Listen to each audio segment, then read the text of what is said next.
to work and they see you shining at the job and they say like, I don't know why this person gets so much praise. This person doesn't know this person doesn't know that, right?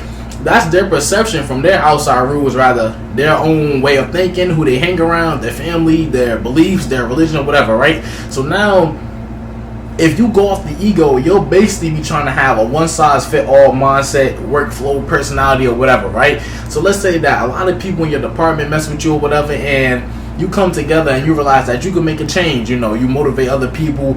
People come to you for advice.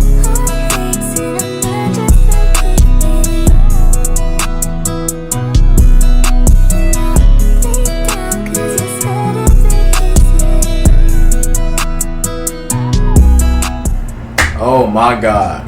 YouTube, what's good, G? It's your boy Ken.Moneybaggg, and I'm back with another video. Lucky my son Dada not here right now, because he said I'll be doing my intros on some other YouTube. Yeah, it's Ken.Moneybaggg. I'm here with a banging ass YouTube video. Yeah, today we gonna be looking up. There you ain't rockin' girl. My bro. How me? Here you gonna be back with another rockin' girl. Like, bro, it's fed. And I don't want to have to snipe his ass, because that's my boy and I love him. Shout out to him though. Dada YR. You gonna see this baby boy and you gonna comment. I already know. But today's video, I'm gonna do a great video breaking down about the ego, talking about the ego and why it drives us to do certain things, and even giving you examples about me and what I think about certain stuff. Video not gonna be too long. We gonna make it short, simple, and concise, but we gonna get into it. So it's a video by Alan Watts. Gonna be talking about the ego or whatever. And I'm gonna put this down here. You feel what I'm saying? All right, my mic is working, y'all. Sometimes I might be BSing, man. Let's go.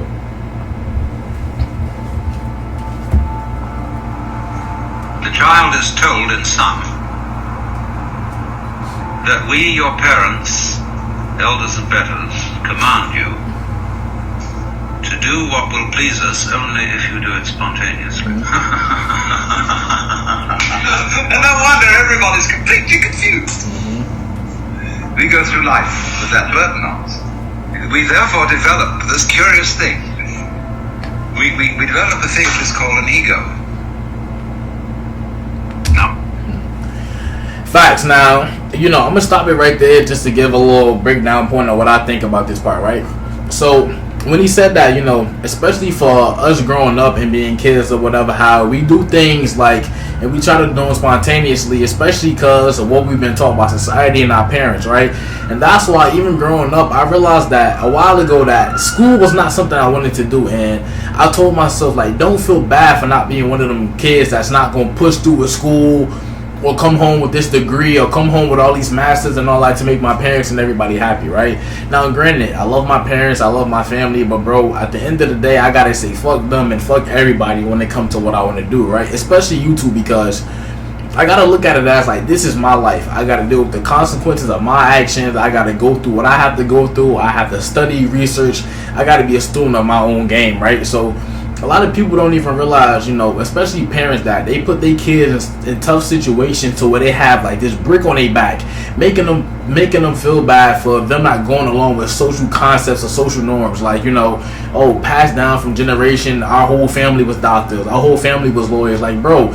And a lot of times certain things don't make sense because you can't see it yet. Like when people first start off on YouTube, they going through the phase of 10, having 10, 15 subscribers for months and not getting any views, or they sitting up here and they want to do something different. Like, let's say this person want to do construction. Let's say this person want to be a big time gamer or whatever, right? Due to the fact that, of course, it is broad people that do YouTube, it is broad people that do gaming, but since it's not a norm or it's not something that's acceptable by society or parents or certain religions or tribes, they try to shame you for everything. But that's one thing I can say that it gives you tough skin to stick into your ground, due to the fact, like, for example, like having tattoos, or for example, working in a certain job or in a certain workplace, right? It's only for you to know why you do what you do. Like for me, the reason I like to do these motivational videos or videos about ego is because a big part of me wants to test my knowledge and be able to break stuff down, right?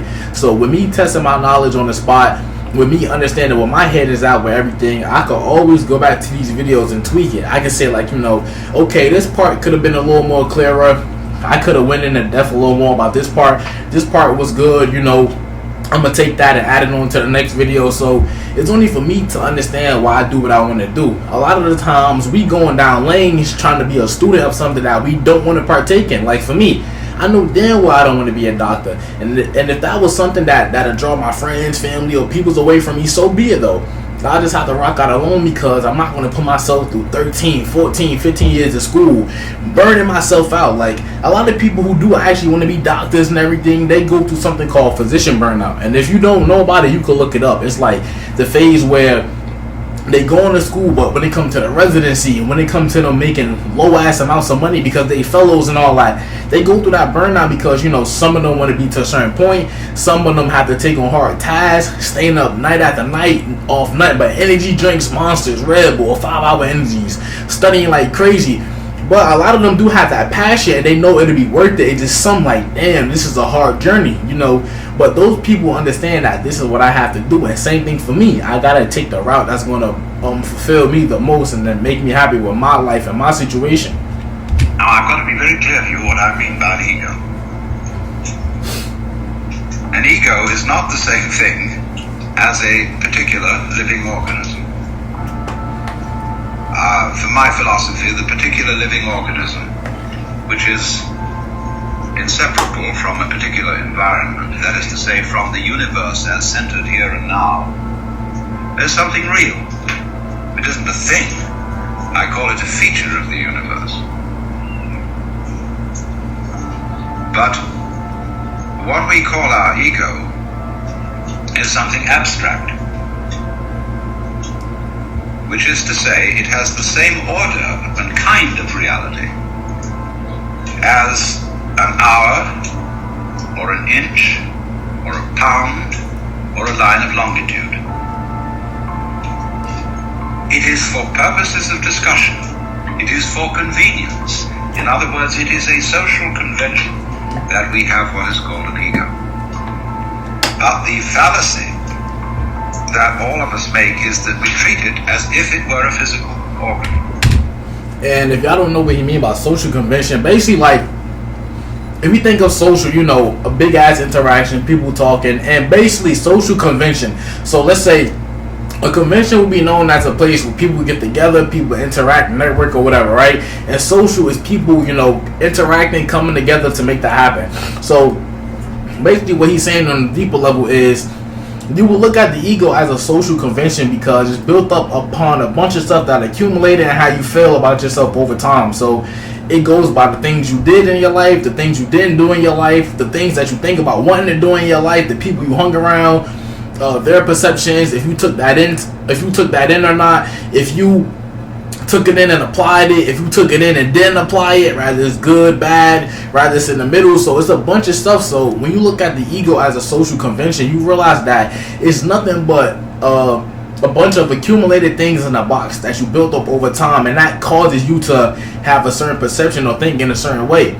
So for example, if you look at, well, now I'm gonna give an example of like something I said before, right? I said, like, imagine you get hired at a job and you're one of the best workers in there. Everybody likes you, management mess with you, and a lot of people look at you as a leader. They look at you as somebody that can benefit the company or whatever. And let's say they hire this one person, and this person come in and they see no value in you whatsoever. They say, no, this person suck. I don't get why I give this guy so many kudos. I don't get, you know, why he's at the top of the charts or whatever. It's not for this person to understand. It's not for them to get why you do what you do. It's not for them, you know, to get, you know, why you have so much drive, passion, and ambition for the job. But let's say they have nothing but bad experiences at jobs doing nothing but firing them. They're inconsistent. They always, you know, I can say go to work late. They always getting into fights at jobs. They always getting into shit with the management. You know, they don't know how to be a people person. They don't have an adaptable personality to understand that I'm at work. This is a corporate environment. I'm not under my own rules. You know, I'm under somebody else's rules or whatever, right? So let's say that this person always has a bad connotation or perception as when it comes to work, and they see you shining at the job and they say, like, you know, I don't know why this person gets so much praise. This person doesn't know this person doesn't know that, right? That's their perception from their outside rules, rather their own way of thinking, who they hang around, their family, their beliefs, their religion, or whatever, right? So now if you go off the ego, you'll basically be trying to have a one-size-fit-all mindset, workflow, personality, or whatever, right? So let's say that a lot of people in your department mess with you or whatever, and you come together and you realize that you can make a change. You motivate other people. People come to you for advice. People look for you to help them with critical thinking or whatever. And then this one person comes in and they want somebody to relate to them. So now they feel like, okay, cool, this person's coming in, he's happy, he's shining or whatever, but for me, I'm miserable. And you know what they say, misery loves company. So now this person is looking for like a handout. This person is looking for you to sit up here and compromise with them, make them feel good as well. So they wondering like, this person always come in here all happy. For me, I don't really care about people like that. I don't care to see them grow. I don't care to help them out. I don't care about helping anybody but myself in some sort of fashion. Now, being selfish is not bad, but I'm saying in the sense of the context. Their context is, stuff's going wrong in my life, it gotta go wrong in everybody's life. Versus as if you take your ego out of it, you understand like, I'm going through certain things, but I could better myself by helping somebody else. So if this person come to me on a certain topic, or let's say if I'm training a certain person at a job, the person I'm training may have bad experiences as well, but they're open to learning. Okay, I'm gonna be honest with you, me being at other jobs, when people train me, they made me feel stupid, they made me feel down, and that's what kind of unmotivates me to be a good worker at these jobs. And I step in, I'm like, alright, cool. I take my ego out of it. I'm like, alright, let me do this from the most genuine standpoint I can. I'm not going to do this for a return favor. I'm not going to do this so that way I can get kudos. I'm going to genuinely show this person, like, what? Out of all the stuff you've been through in your experiences, it's actually people out here like me that would be happy to see you grow. So you do the job like this is how you could be efficient, and this is how you could cut through this in the most amount of time. Now, the person I help is more open to seeing that, okay, my perception of my jobs and what I went through and how I grew up and everything is now diminished a little bit, because I see a different side of, being in the presence of somebody who understands how to communicate, somebody who understands, how it is to treat a person, and for somebody who understands how important it is to be a people's person and have an adaptable personality to make a better social convention work. You get what I'm saying? So that's how you could tie that into everything. As if it were real in that sense, when in fact it is composed on the one hand of our image of ourselves. That is our idea of ourselves, as when we say to somebody, you must improve your image. Now, this image of ourselves is obviously not ourselves, any more than an idea of a tree is a tree, any more than you can get wet in the word water. And to go on with, our image of ourselves is extremely inaccurate and incomplete. Would that some God the gifted give us to see ourselves as others see us. We don't. So my image of me is not at all your image of me.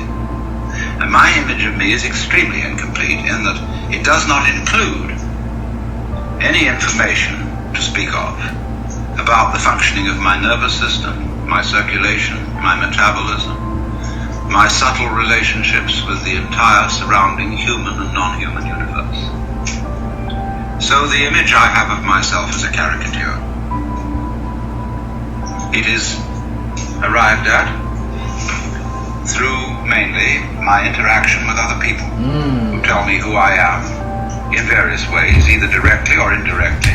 And see, that's the great point I was just saying. People tell me who I am, indirectly or directly. So, like I said, it's either people that, if they see the value in you or whatever, they might tell you how they feel about you in certain ways or how you make them feel, or certain people that might indirectly tell you how they feel about you. So let's say that the person I help at the job, they appreciate what I did for them. They actually thank you. They actually thank me, like, you open my eyes to this and I see things different. That'll be a direct approach. Indirectly would be, let's say the person that comes to the job but hates on me, let's say they don't directly come to me and be like, oh, you suck, you don't have any value, you think you're a good worker, you don't know anything. It'll show through their actions or whatever. So by me helping other people, or by them seeing me get kudos or helping me shine, they might sit up here and catch an attitude. They might give me the cold shoulder after they see me get a certain award, or after they see me, sitting up here and get certain props from other people. They might say to themselves, like, alright, everybody like him, I'm gonna be the only one to go against the grain. I try to ask them a question, give me the cold shoulder. I try to sit up here and get them some knowledge, don't want to take it. You get what I'm saying? So it's a lot of stuff that come into this. So that's why I said that it's good to peep out these things so you can know which way to pinpoint it. Or I'll be right back into it. And I play about with what their picture is of me, and they play something back to me, so that we set up this conception. And this started very, very early in life. And I was told, you see, and you were told, that we must have a consistent image. You must be you. You have to find your identity in terms of image. Ooh. So I'm not going to break down this point too long, but basically what he's saying, find your identity in terms of image, basically meaning that, you know, you should be told who you are, or you're only valuable, or this is what's true about you based off how other people see you. So if other people see you as confident, boom, that's what it is. If other people see you as unconfident, boom, that's what it is. Or if other people want you to do this or do that, you know, and if you do these certain things, that'll be based off your value and the type of person you are. This is an awful red herring. A lot of the current quest for identity among younger people is a search for an acceptable image. What role can I play? Who am I in the sense of what am I going to do in life? And so on. Now, while that has a certain importance, if it's not backed up by deeper matters, it's extraordinarily misleading. So therefore, on the one hand, there is... Damn, I hate to keep pausing it, but this shit is so deep. So let's go back to this last point, right? He said, if it's not backed up by deeper matters, it's extraordinarily misleading. So now, basically what he's saying is, right, okay, cool, the things you do in life will produce a certain image, and people will have their thoughts and perceptions of what you say, and how you present yourself to the world or a certain situation does mean something. So that's the basis of it. But if it's not backed up by deeper matter, so basically what he's saying is, like, you know, even though people see you in a certain image or whatever, if the way you're doing things is so that people could like you, that people could, you know, accept you, or if the way you go about things is backed up by a matter of, you know, wanting to feel validated or wanting to feel secure in some type of ways, then it's extraordinarily misleading, because you'll lead yourself down a bad rabbit hole that's always in like a tug of war, trying to pick a certain tactic or a certain way to do things. So now that, you know, if people see you with a certain image, but your image is backed up by who you are and what you stand on, then it's not misleading, because no matter if they like it or not, you're going to stand on that particular image. It's extraordinarily misleading. So therefore, on the one hand, there is this image, which is intellectual, emotional, imaginative, and so forth. Now, we would say, I don't feel that I am only an image. I feel there's something more real than that, because I have a sense of there being a particular sort of, how do we say, a center of something, some sort of sensitive core inside the skin. And that corresponds to the word I. Let's take a look at this. Another good point. So when he said intellectual, emotional, and imaginative, right? Let's say intellectual will be the thoughts that you actually think. You know, the ways you think of yourself, the ways you, the thoughts that you stand on, and the things that you actually know. So that's intellectual. You know, the things that I can say you process, the beliefs you have, or whatever, right? Now, if we take that into emotional, I can say if you tie the ego into emotional, it would be like, you know, how the way, you know, the ego can make you driven, the way the ego moves you off of emotional things. You know, if you have a certain perception about something, and let's say that, you know, it may alter the way you really need to think about it, so you kind of move in the emotional sense, like I can say like a knee-jerk reaction. Then imaginative is like you thinking about a whole bunch of stuff that's not true, and that can also be tied into the emotion, because, you know, the imaginative thinking can have you thinking about things that's not happening, or, you know, things that, you know, you think are going to happen, so, you know, you tend to move off the emotional aspect to avoid it. Because the thing that we feel as being myself is certainly not the whole body. So you tend to put your ego on the side of the unseen part of the body. The part you can't get at. Because that seems to be where it all comes from and you feel it.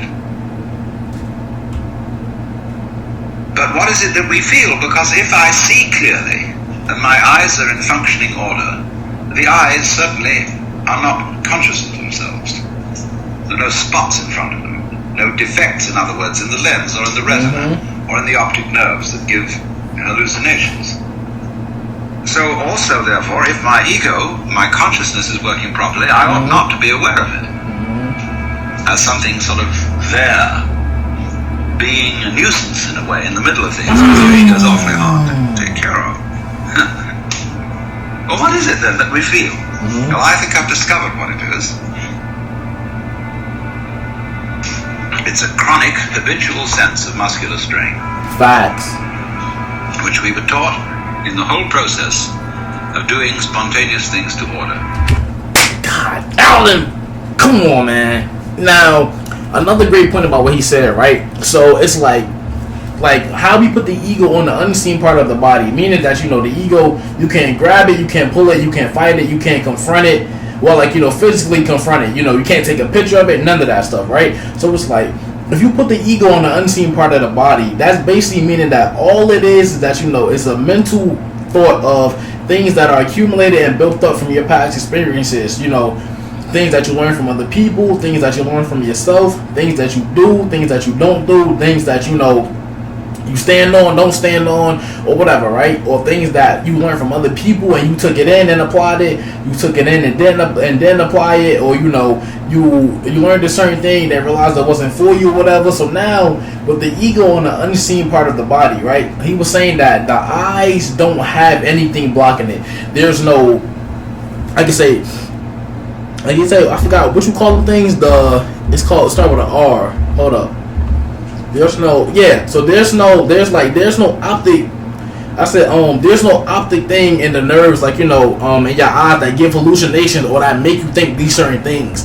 As this stuff is accumulated and as this stuff is built up, it feels normal to feel these emotions and feel these certain things. So there's nothing wrong with your eyes. There's no sort of time where your eyes just start tripping, or there's no sort of button that just makes you think all this stuff. So it's like the reason the ego is seen on the inside part of the body, because it's like it's just a mental thing that's built up, and it's stuff that we stood on and believed for so long that it feels unreal to not believe these things. I can be smart sometimes. Well, I think I've discovered what it is. It's a chronic, habitual sense of muscular strain, which we were taught in the whole process of doing spontaneous things to order. When you're taking off in a jet plane, and the thing has gone rather further down the runway than you think it should have without getting up in the air, you start pulling at your seatbelt. Get this thing off the ground. Perfectly useless. So in the same way, when our community tells us, look carefully, now listen, pay attention, we start using muscular strains around our eyes, ears, jaws, hands, to try to use our muscles to make our nerves work, which is, of course, futile. And in fact, it gets in the way of the functioning of the nerves. Try to concentrate. And then when we try to control our emotions, we hold our breath, pull our stomachs in, or tighten our rectal muscles to hold ourselves together. Now pull yourself together! Immediately, what are you to do? What does a child understand by that? He does it muscularly, pulls himself together. This is useless. So everybody.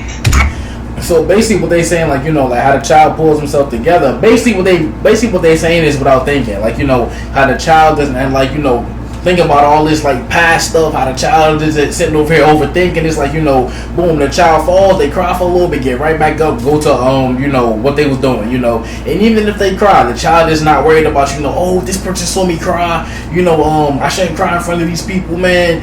You already know you could go in the supermarket, my G, and a child will be in the middle of the damn bread section screaming, crying or whatever until they get what they want. And the minute they parents, you know, like butter them up or tell them something that they want to hear, child get up, have a nice smile on their face, and don't give a fuck about what's going on. Don't care if a camera is out, don't care if people laughing, don't care if people saying this and that, they chill. Chronically pulls themselves together, so that it's so funny if you get a person that just lie on the floor and relax. There's the floor under you as firm as can be, holding you up. Nevertheless, you will detect that the person is making all sorts of tensions. So that chronic tension, which in Sanskrit is called sankocha, which means contraction, is the root of what we call the feeling of the ego. So that in other words, this feeling of tightness is the physical referent for the psychological image of ourselves. So that we get the ego as the marriage of an illusion to a futility. Even though the idea of an up to a futility. So that we get the ego as the marriage of an illusion of futility, right? So I can say that, you know, the ego, how they saying, will be tied into the marriage is like, you know, the ego is connected to a sense of that if we do things in a certain way that, you know, we will feel, I can say, fulfilled, or we think we will have a happier life, right? Now, what's crazy about the ego, and especially speaking from my experiences, the ego tends to have you think that you can take situations that are meant for you, or you could take situations that are set in stone and try to make a whole 360 out of it. Now, in some cases, you know, it may be certain things where things may seem bleak and turn around, but that's either here or there. What I'm talking about, let's take a situation to where a person shows you who they are up front. Let's say if you meet a guy and he's giving you vibes of a guy that's, you know, slimy, that'll steal from you, that'll, you know, send you down the wrong path, or with your life experiences, you pick up on certain things and you realize the information he's telling you is to try to, you know, play games or keep you in a mindset of thinking you're stupid or whatever, right? So I can say that a lot of the times that when people show you who they are up front, or when you see a certain situation that's not meant for you, the ego will have you think that you got to do something extravagant, just like how you explained about how parents try to push all this, you know, stuff that we got to do spontaneously to live this amazing life. A lot of the times you really could just live simple and still be fulfilled, right? So the ego will have you think you can take this situation, and form them together, throw them up in the air, or take a whole 360 with it and combine this crazy ass illusion, and, you know, all of a sudden things you know, work out to how you want it to be. Like I said, it's certain things that, yes, you can tweak for a better outcome, but trying to take a situation that you genuinely see is not for you, or that doesn't fit you as well, and trying to turn it around isn't the best idea. Even though the idea of an I with a name, with a being, is naturally useful for social communication, provided we know what we're doing and take it for what it is. But we are so hung up on this concept that it confuses us, even in the proposition that it might be possible for us to feel otherwise. Because we ask the question, if we hear about people who have transcended the ego, well, we ask, how do you do that? Well, I say, what do you mean? How do you do that? Because the you you're talking about doesn't exist. Exactly. So for that last point, basically what he's saying is all this stuff is made up. It's just a bunch of stuff we accumulated over time, and due to the fact that we stood on it for so long, it's going to take a minute to get out that head perception. But once you realize that all the stuff that's built up doesn't even exist, like you can totally, like you could change like habits. Like, so you can change habits day by day.